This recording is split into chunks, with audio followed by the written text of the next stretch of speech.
Welcome दोस्तों genius classes SP में। आज का टॉपिक है सर्किल फुल एनालिसिस, यानी कि सर्किल की पूरी हिस्ट्री, जो वृत्त है उसके हर एक पार्ट को यहाँ पे हम समझाएंगे डिफिनेशन के साथ। उसके जो फार्मूले होते हैं वो बताएंगे। तो दोस्तों जो भी हमारे चैनल पे नए होंगे वो लाइक और सब्सक्राइब ज़रूर कर लें। दोस्तों सर्किल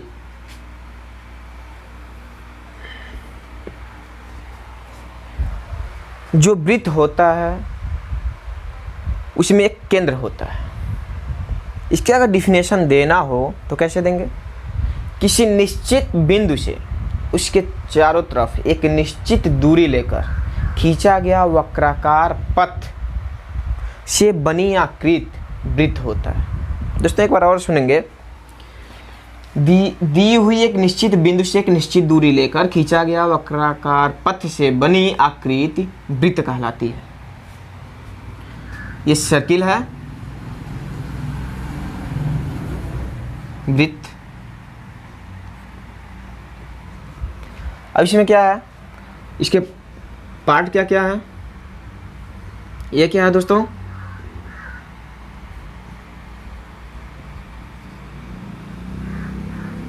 जीवा, कॉर्ड। जीवा क्या होता है? वृत्त के परिधि के किसी दो बिंदुओं को मिलाने वाली रेखा वृत्त की जीवा कहलाती है। वृत्त की सबसे बड़ी जीवा व्यास होती है, जो केंद्र से होकर जाती है। वह एक जीवा भी है जो वृत्त की सबसे बड़ी जीवा कहलाती है, जो वृत्त का व्यास होता है। तो जीवा जो होता है वो वृत्त के परिधि के किसी दो बिंदुओं पर मिली होती है और वृत्त को दो भागों में बांटती है। बराबर भागों में नहीं, दो भागों में बांटती है। अगर इसको हम चाप के अनुसार समझें ए बी एक्स वाई, तो यहाँ पे दोस्तों दो चाप बनता है।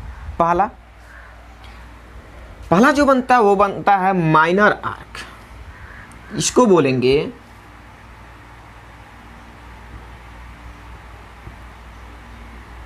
माइनर आर्क, और ये बोला जाता है मेजर आर्क। अब क्या है ये है लघु चाप और ये है दीर्घ चाप। अब ये क्या होता है दोस्तों? जो जीवा है ए बी, तो जो छोटा चाप यहाँ दिखाई दे रहा है ए एक्स बी, चाप को जब भी दर्शाते हैं तो ऐसे नोटिस करके दर्शाते हैं। जो लघु चाप हो गया ए एक्स बी, और बी वाई ए, ये है दीर्घ चाप, जो बड़ा वाला चाप है। ये दीर्घ चाप हो गया, ये लघु चाप हो गया। ओके दोस्तों, इसके बाद रेडियस। ये है रेडियस।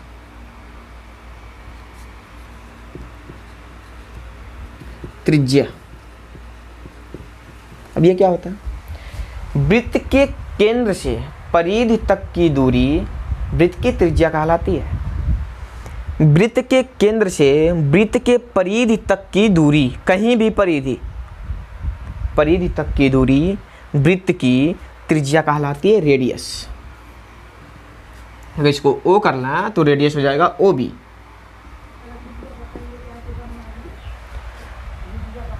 रेडियस की जो डिस्टेंस होती है, तो एक वृत्त की कोई भी रेडियस अगर हम इसको खींचें तो वो बराबर ही होती है। रेडियस के बाद व्यास। ये है व्यास।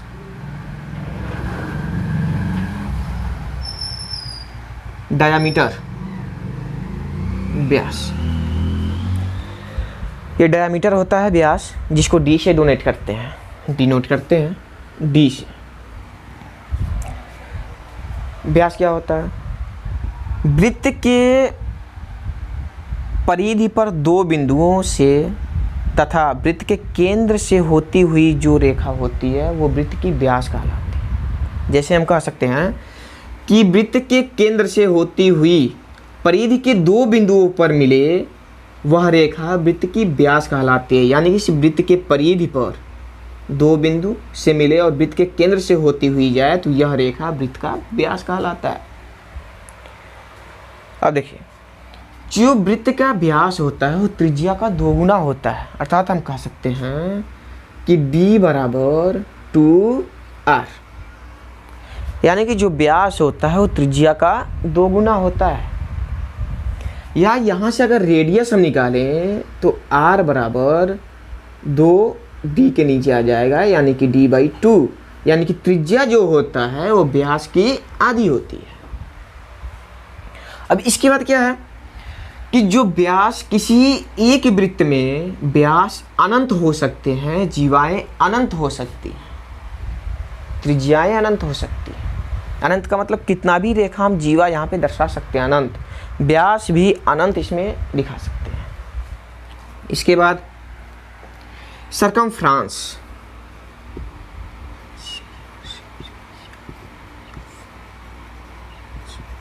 सरकमफ्रांस जैसे कि तभी से हम बोल रहे थे परिधि। परिधि क्या होता है? वृत्त की बाहरी माप ही परिधि कहलाती है। यानी कि जो वक्राकार पथ खींचा गया है तो वृत्त की वक्राकार पथ की लंबाई ही परिधि कहलाती है। या जैसे कि ऐसे मान लें कि यहाँ पे एक गोल सा जैसे कि पहिया है, उसको एक बार घुमाने में जितना डिस्टेंस तय करेगी वह उसका परिमाप या परिधि कहलाएगा। एक चक्कर पूरा करने में जितना डिस्टेंस लेगी, यानी कि इसकी बाहरी माप ही क्या कहलाती है? परिधि कहलाती है दोस्तों। तो परिधि होता है 2πr। ये इसका फार्मूला होता है कि परिधि, अगर इसका एक चक्कर का अगर परिधि निकालना हमें तो इसका फार्मूला होता है 2πr। अब हम यहाँ पे पाई इंटू डी लिख सकते हैं। अब ये क्या है? क्योंकि हम जानते हैं कि जो 2r होता है वो d के बराबर होता है, तो हम 2r की जगह पे d लिख सकते हैं, यानी कि पाई डी। या तो व्यास दिया रहेगा तो पाई तो हम जानते हैं ग्रीक चिन्ह है 22/7 3.1437, ऐसे भी रख सकते हैं, हम क्वेश्चन को सॉल्व कर सकते हैं। ये था दोस्तों रेडियस, व्यास, त्रिज्या। इसके बाद आता है वृत्तखंड। वृत्तखंड, सेगमेंट।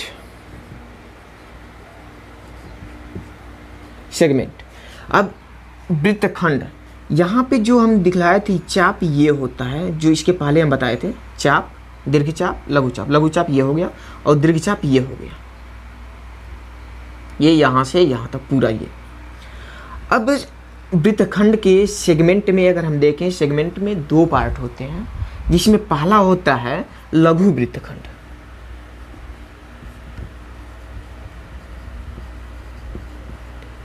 लघु वृत्तखंड, यानी कि लघु वृत्तखंड को अगर दिखलाएंगे तो हम किससे दिखलाएंगे? यहाँ पे माइनर आर्क है तो यहाँ पे हो जाएगा माइनर सेगमेंट। और होता है एक दीर्घ वृत्तखंड, मेजर सेगमेंट। अब लघु वृत्तखंड और दीर्घ वृत्तखंड, जब हम वृत्त में एक जीवा खींचते हैं तो इसमें जो वृत्त होता है वो दो भागों में डिवाइड होती है। वो भाग जो होता है वो इक्वल ना होकर एक छोटा होता है और एक बड़ा होता है। जो लघु होता है, यानी कि जो छोटा पार्ट होता है उसको हम बोलते हैं लघु वृत्तखंड, और जो बड़ा वाला पार्ट होता है उसको हम बोलते हैं दीर्घ वृत्तखंड। लघु वृत्तखंड जीवा द्वारा बांटे गए छोटे वाले भाग को, जो छोटा वाला भाग होता है उसको लघु वृत्तखंड बोलते हैं, और जो बड़ा होता है उसको दीर्घ वृत्तखंड बोलते हैं, यानी कि मेजर सेगमेंट और माइनर सेगमेंट। अब इसके बाद होता है त्रिज्यखंड। त्रिज्यखंड, सेक्टर।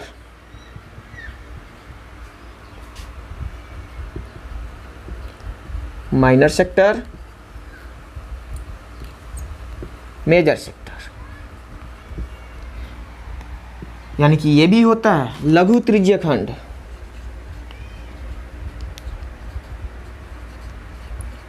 लघु त्रिज्यखंड, दीर्घ त्रिज्यखंड।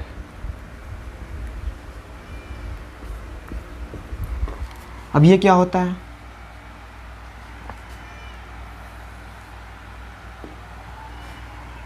होता क्या है दोस्तों, दो त्रिज्याओं तथा एक चाप से घिरी आकृति को त्रिज्यखंड कहते हैं। ये पार्ट क्या कहलाएगा? त्रिज्यखंड कहलाएगा। एक बार और, दो त्रिज्याओं तथा एक चाप से घिरी आकृति को त्रिज्यखंड कहते हैं। अब उसमें लघु त्रिज्यखंड भी होता है और दीर्घ त्रिज्यखंड भी होता है। जैसे जो छोटे चाप से घिरी हुई आकृति होगी, छोटे चाप तथा दो त्रिज्याओं से घिरी हुई जो आकृति होगी, इसको हम बोलेंगे माइनर सेक्टर। माइनर सेक्टर बोलेंगे। और जो बड़े चाप द्वारा, ये बड़ा वाला चाप है, इस बड़े वाले चाप तथा दो त्रिज्याओं से ये जो आकृति होगी, इसको हम बोलेंगे मेजर सेक्टर।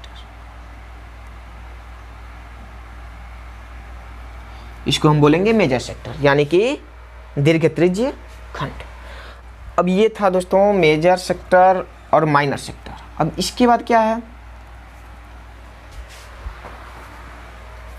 इरेज करते हैं इसको। इसके बाद क्या है दोस्तों कि अगर जीवा है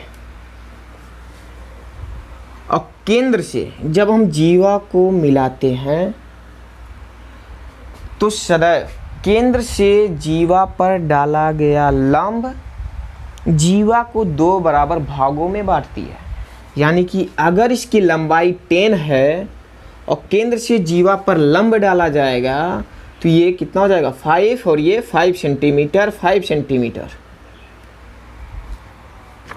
अगर सेम ऐसे ही अगर जीवा 5 सेंटीमीटर 5 सेंटीमीटर है तो ये कितना हो जाएगा 90 डिग्री। अगर ये 90 डिग्री है तो इसको डिवाइड करेगा, और ये दोनों डिविजिबल है तो ये 90 डिग्री होगा। यानी कि वृत्त के केंद्र से जीवा पर डाली गई लंब सदैव जीवा को दो बराबर भागों में बांटती है।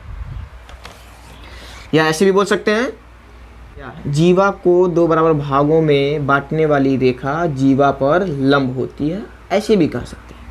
अब इसके बाद क्या है, जो व्यास होता है वो वृत्त को दो बराबर भागों में डिवाइड करती है, यानी कि दो बराबर भागों में बांटती है। तो यहाँ पे ये समझने वाला बात है कि यहाँ से हम कोई भी एंगल बनाएंगे, कोई भी एंगल अगर हम बनाते हैं तो हम बोलते हैं कि अर्धवृत्त का बना कोण समकोण होता है, यानी कि 90 डिग्री। तो ये कोई भी एंगल अगर हम मेजर करते हैं तो ये 90 डिग्री का ही होगा, 90 अंश का ही होगा। अर्धवृत्त का बना कोण 90 डिग्री ही होता है। अब इसके बाद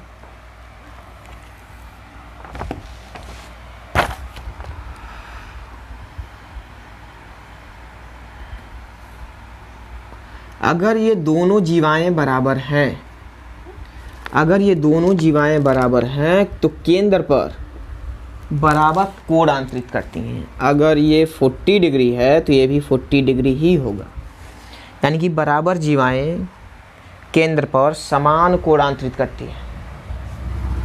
अगर ऐसे कह दें कि केंद्र पर समान कोण समान जीवाएं अंतरित करती हैं, यानी कि अगर ये दोनों कोण समान है तो इससे बनने वाले जो जीवा होंगे वो दोनों क्या होंगे, बराबर ही होंगे। इसके बाद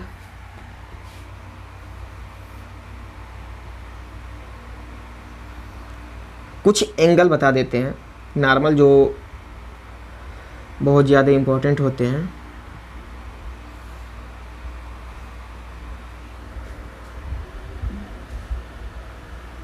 अब ये क्या है, अगर ये 80 डिग्री है तो ये 40 डिग्री ही होगा। कैसे कहते हैं कि किसी चाप द्वारा वृत्त के केंद्र पर बना कोण उसी चाप द्वारा वृत्त के अन्य भाग में बने कोण का दोगुना होता है। दोगुना कौन होता है, केंद्र पर बना कोण दोगुना होता है उसके अन्य भाग में बने कोण का। या तो इसको ऐसे भी बोल सकते हैं, किसी चाप द्वारा केंद्र पर बना कोण उसी चाप द्वारा वृत्त के अन्य भाग में बना कोण आधा होता है। समझिएगा दोस्तों ध्यान से कैसे क्या कह रहे हैं। किसी चाप द्वारा वृत्त के केंद्र पर बना कोण उसी चाप द्वारा वृत्त के अन्य भाग में बना कोण आधा होता है, यानी कि यह कोण आधा होगा इससे। या ऐसे बोल सकते हैं कि किसी चाप द्वारा वृत्त के केंद्र पर बना कोण उसी चाप द्वारा वृत्त के अन्य भाग में बने कोण का दोगुना होता है। का लगा देंगे तो ये दोगुना हो जाएगा, का हटा देंगे तो ये आधा, यानी कि केंद्र पर जो कोण बनता है वो अन्य भाग में बने कोण का आधा होता है।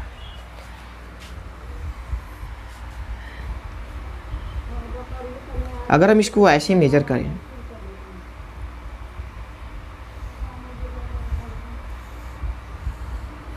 किसी एक ही चाप द्वारा वृत्त के एक ही भाग में बने कोण आपस में बराबर होते हैं। एक ही चाप द्वारा वृत्त के एक ही भाग में, एक ही भाग का मतलब दीर्घ वृत्तखंड में बना है या दीर्घ चाप में बना, ये भी बोल सकते हैं। तो एक ही चाप द्वारा वृत्त में बने कोण आपस में बराबर होते हैं। अगर ये 30 डिग्री है तो ये भी क्या होगा 30 डिग्री, यानी कि आपस में ये बराबर होंगे। और हम जानते हैं ये 30 है तो ये कितना हो जाएगा 60 हो जाएगा। ये कुछ एंगल थे, सिंपल सा।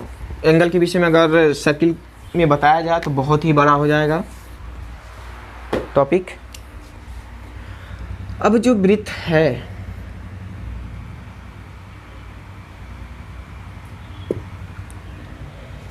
क्या बताए थे हम, ये जीवा है, कॉर्ड, ये रेडियस है त्रिज्या, ये व्यास हो गया डायमीटर, ये सरकमफ्रेंस हो गया। अब इसके बाद अगर हम देखें वृत्त का क्षेत्रफल, एरिया ऑफ सर्किल, तो होता है पाई आर स्क्वायर। लेकिन वहीं अगर अर्धवृत्त का देखें, अगर अर्धवृत्त का क्षेत्रफल देखें तो सीधा क्या करना है 1/2 पाई आर स्क्वायर, हाफ आधा कर देंगे, वो उसका क्या हो जाएगा अर्धवृत्त का क्षेत्रफल हो जाएगा। त्रिज्या जो होता है वो होता है d/2, यानी व्यास का आधा होता है, लेकिन ये भी होता है एरिया बाई पाई, यानी कि क्षेत्रफल बटा पाई। ये भी क्या होता है त्रिज्या ही डिफाइन होता है, त्रिज्या ही इससे भी निकालते हैं एरिया बाई पाई से। जो हम सरकमफ्रेंस बताए थे, CF को अगर सरकमफ्रेंस CF से मानते हैं, शॉर्ट फॉर्म लिख रहे हैं, तो इसका जो होता है हम बताए हैं 2πr बताए हैं। अगर परिधि हाफ परिधि जो है सरकमफ्रेंस और अर्ध परिधि अगर निकालें तो उसका होता है πr + 2r, जो कि r यहाँ पे कॉमन है तो हो जाएगा पाई + 2। ये था वृत्त के विषय में।